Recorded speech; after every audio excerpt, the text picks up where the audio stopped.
네, 우리 주변에서 일어난 사건, 사고의 뒷이야기 자세히 풀어보는 사건 팀장 시간입니다. 자, 성룡기 팀장, 오늘은 어떤 사건 가지고 왔습니까? 네, 이 그젯밤 현대제철 당진 공장에서 일어난 이 40대 노동자의 안타까운 사망 사고에 대한 얘기입니다. 예. 15년 넘게 현대제철에서 근무했던 44살 김모 씨가 이 나홀로 설비를 점검하다가 육중한 설비에 머리가 끼어 생을 마감했습니다. 예, 고 김용균 씨 사고가 있은 지 벌써 2년 반이 다 돼 가는데 유사한 사고가 계속해서 발생하고 있거든요. 이번 사고는 어쩌다가 일어난 겁니까? 네, 이 사고가 난 그제 현대제철 당진 공장으로 돌아가 보겠습니다.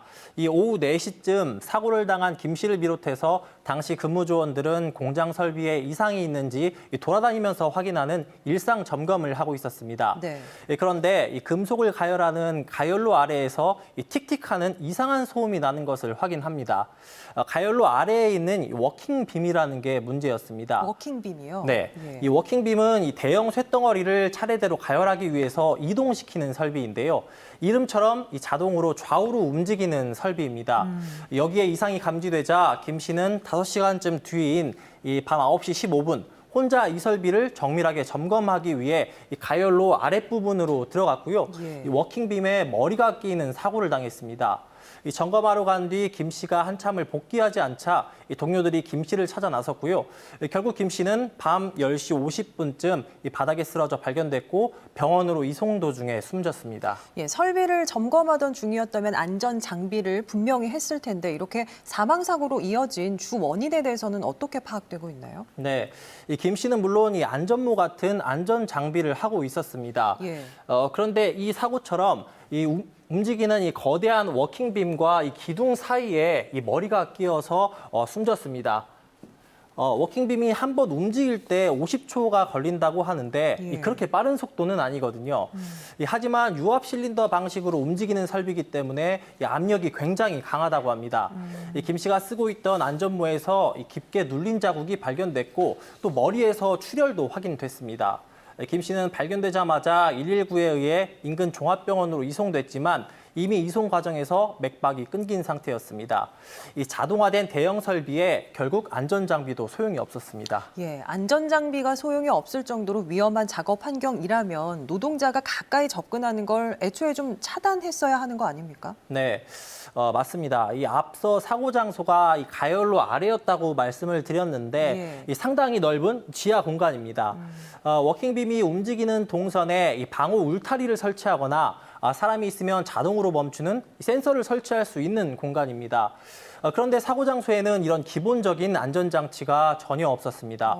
김 씨 동료들은 사고 장소가 이상 여부를 점검할 때뿐만 아니라 윤활유를 주입하는 등 일상적인 작업을 할 때도 수시로 드나드는 공간이었다고 말을 했는데요. 예. 이 사고 이후에 점검을 해보니까 이런 곳은 한두 곳이 아니었습니다. 같은 공장 안에 같거나 비슷한 설비가 3개가 더 있었고요.